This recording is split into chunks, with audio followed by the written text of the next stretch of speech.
welcome back to my channel. It's WANGUI here, and if you're new, I make videos about food and lifestyle. In today's video, we're going to talk about what happened after I quit my job. So you guys know that I shared my story of how I quit my job. It was not the most desirable way to quit a job, but I had to share because this is life and such things happen. So if you haven't watched that video, first go and watch that one and then come and let's continue with this one, okay? So you guys, my goodness, this has been a journey, and I would like to say that it was not the easiest of journeys, and it has been the most challenging part of my life is my last 3 years, but I wouldn't change it. I wouldn't do anything any different. And I am grateful to God for bringing me this far and for assuring me that I would still, live, I would still be happy, and I would still do the things that I love. So you guys, now let's start by now picking up from where we left at. Monday morning, I didn't report, and they tried reaching me and they couldn't. My phone was off, and when it was on, I didn't talk to anyone. And so yeah, that was how it happened, and I had quit my job. So starting that week, the week of that Monday that I quit, it was quite relaxing. I wasn't as stressed. First, I was so happy about myself for pulling that up and for quitting my job, but then I had this voice in my head asking me if I really did the right thing. But again, I was just like, what is the worst that can happen? I'll just go home. I'll just go back home, and if things come, if things don't work out, I'll just go home. I look for another job, which I know is it's not the easiest thing to do in Kenya. So if you quit your job, just know it's not the easiest. So anyway, I didn't go looking for another job, and I did not go back home. What did I do? Video that I had started training on content writing, which is what I do now. And if you would like to see what that is about, then I have a video on that. I'll link it up here. Okay, so now I had started training on content writing, and it is something that I knew for sure I was going to do, and it's something that I knew I was going to love once I learned how to do everything. So I was now talking to my trainer more. I was now starting to do assignments, and my god, oh my god, it was the hardest thing. It was so hard. First, transitioning from going to work every day and now having to work from the house. First, I didn't even have a desk. I didn't even have a comfortable chair.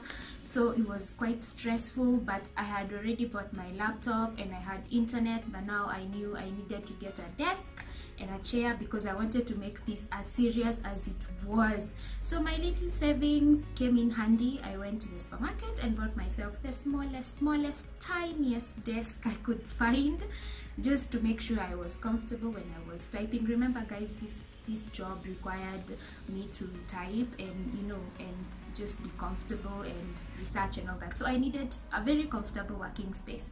So I bought myself a desk and a plastic chair because that is what I could afford, but surprisingly it was comfortable, and I started working.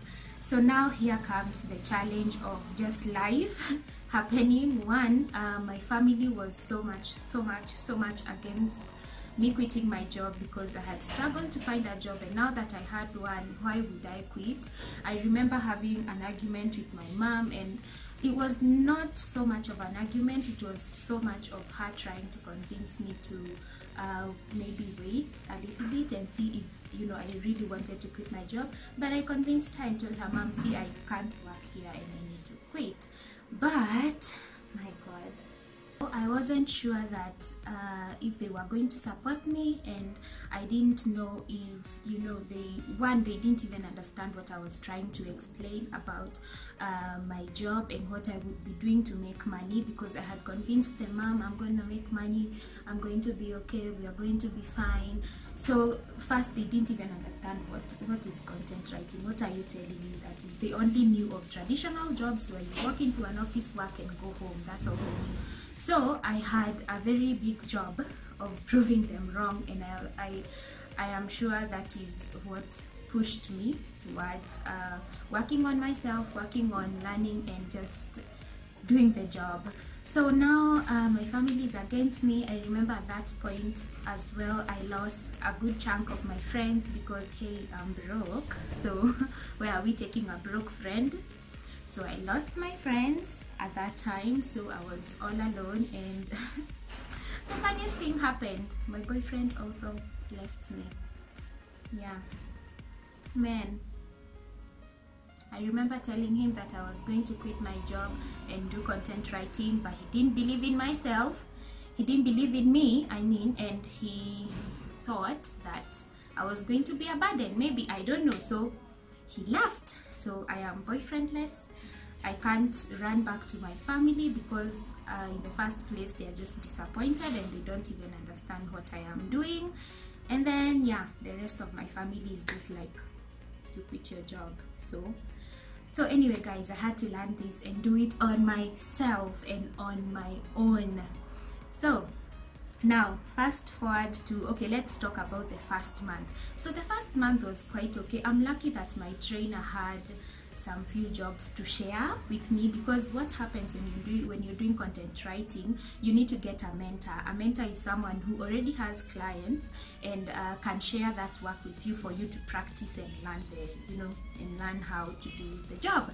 So I'm lucky my trainer loved me, because we were quite a number of trainees, but she chose me and I could do some few jobs for her, and surprisingly I would make a considerable amount of money to at least pay my rent and buy my food.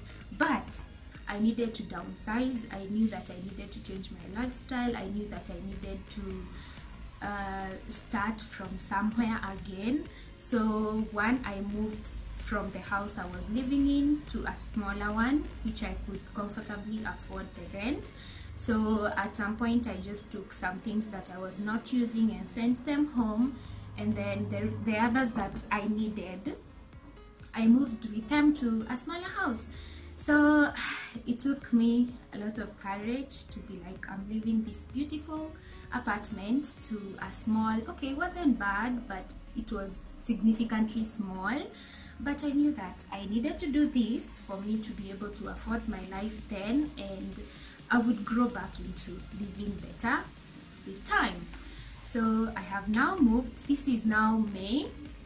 I have now moved. I didn't take time to think. I was doing things faster. So I moved in May and went to a smaller house, and I settled in, and now I started looking for my own clients. Oh my god, this was the hardest thing to do, because as much as I had a bit of experience and I had learned how to do the jobs, it was still quite hard, because you have to convince this person that you know what you're doing and you're going to deliver the best of the best. So it was very challenging, but I thank God for my trainer. She held my hand, and along the way I found more mentors that helped me start and recover and do better. Guys, I know I sound shaky because this story and the whole of this story reminds me of very tough moments in my life, but I hope it inspires someone. Okay, so now I've moved to my small house. I am starting to make a little bit of money, but then it was the hardest time.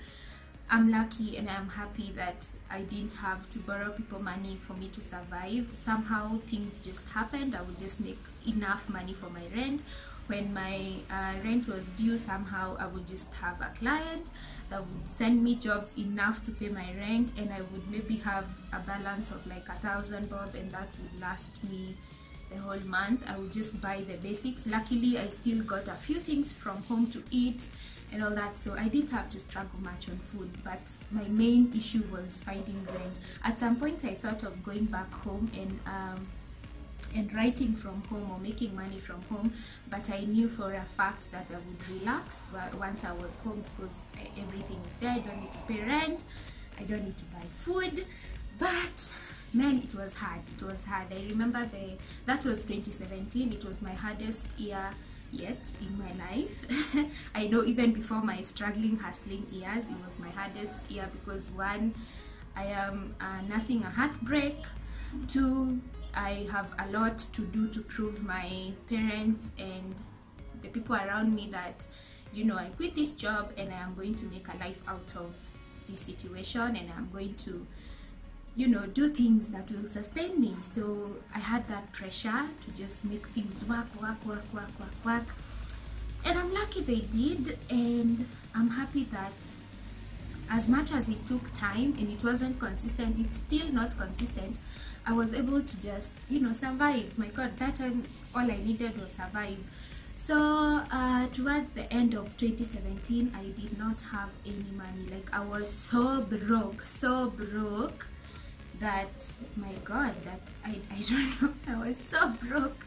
And I remember taking a trip to Nakuru to see my friends. I had friends that I went to college with, so I went to visit them just to take a breather and all that. And when I came back, it was time for Christmas. So when I came back, my parents convinced me to move from where I was living then and come closer to where they live. Not as close, but, you know, somewhere they can check up on me, somewhere they can support me, somewhere they can send me food and all that. So I moved from, at the time I used to stay in Ruaka, so I moved from Ruaka to Thika because that was closer to my parents' home. So I remember when I was moving, it was like bittersweet, and I took my sister with me to my small house. We packed, and I remember that night I cried so much. Because I don't know, like, it was just mixed feelings, but then I needed to move. So when I came to Thika, I found a small house, smaller than even the one I was moving from. I found a small house. I settled in. I remember my mom paid my rent and my deposit for that month, but it was the beginning of everything else. Like, it was the beginning of my career properly, because 2017 I was working for people, I was hustling jobs from other writers, I was, you know, I didn't have any client of my own. So 2018 January, I decided to now set up my account, my writing account and all that. I can talk about this in another video. So I decided to set up my account, and I started pitching for clients, and I started sending proposals, as many as I could. I remember I would send like 10 in a day. Luckily, the first week I got 2 clients, and they gave me jobs that were enough to pay my rent for February. And I remember I sent back the money my mom had given me to start over here in Thika. I sent it back to her. So this is January, and I remember, I don't know, something just happened. I was, you know, somehow I just felt like my life was starting all over again. I left that old, I left my previous,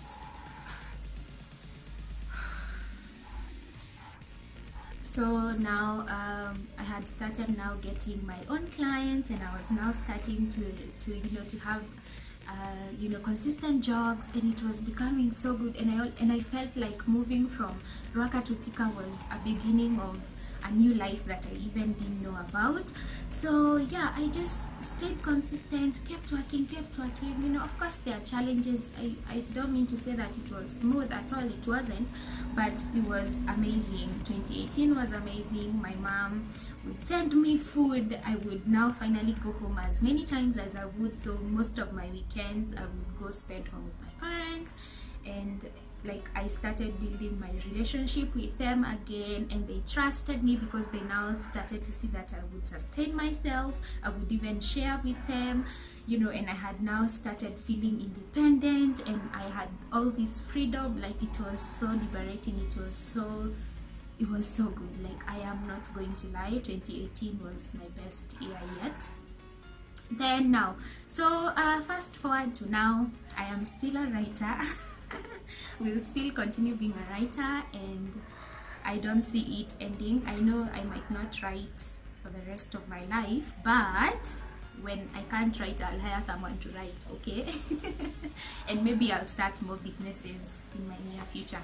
So anyway, so now that has been my journey. My God, it was, I know, I know I was shaky and chilly and all that, because it gives me so many memories of, you know, it reminds me of so many things that happened in my life then, and it just gives me a reason to trust more, to trust in God more, and to just know that everything that I do is in His hands, and that He is the author of our lives. So I hope this story encourages someone, and I hope it helps you in a way or another. If you're trying to start something and you're stuck, just trust in God and just keep at it. Do what you need to do your best, pray, and things will work out. So yeah. So anyway, guys, so that has been my journey, and that has been a story of what happened after I quit my job. So it wasn't the easiest, but guys, I'm here, I'm still alive, and I'm still growing fat. Growing fat doesn't mean I am successful, man. No. I'm just trying. I keep trying, and I will continue trying. So I thank you guys for, I want to thank the people that I'm zoning out. I'd love to thank the people that have supported me throughout this journey, because I know many people, including my family. Some of my family members did not believe that this is something that I could do, and it is something that is worthwhile, but it is. And yeah, thank you to my parents, thank you to my siblings. They've supported me all this time, and they still continue to support me, and yeah, it's amazing. And thank you for believing in me. Thank you for thank you for being there, and for being present, and for you know, encouraging me. So anyway, you guys, I don't want to be emotional here, but I hope this story inspires you. I hope this story helps you to do things that you always wanted to do. Just go and start. I know it's not easy, and that is the worst thing about life. You have to accept that things are not going to be easy. You're going to fall, and you know, fall again. But if you stay down, the blessing won't locate you. Just keep moving, keep doing what you need to do, and things will work out for the best. So yeah, that has been my story. Thank you guys so much for watching. I love you so much. If you haven't subscribed to my channel, please subscribe. Give this video a like if you liked it, and please share with a friend that you think might find it helpful. So guys, thank you so much, and I will see you next time. Bye.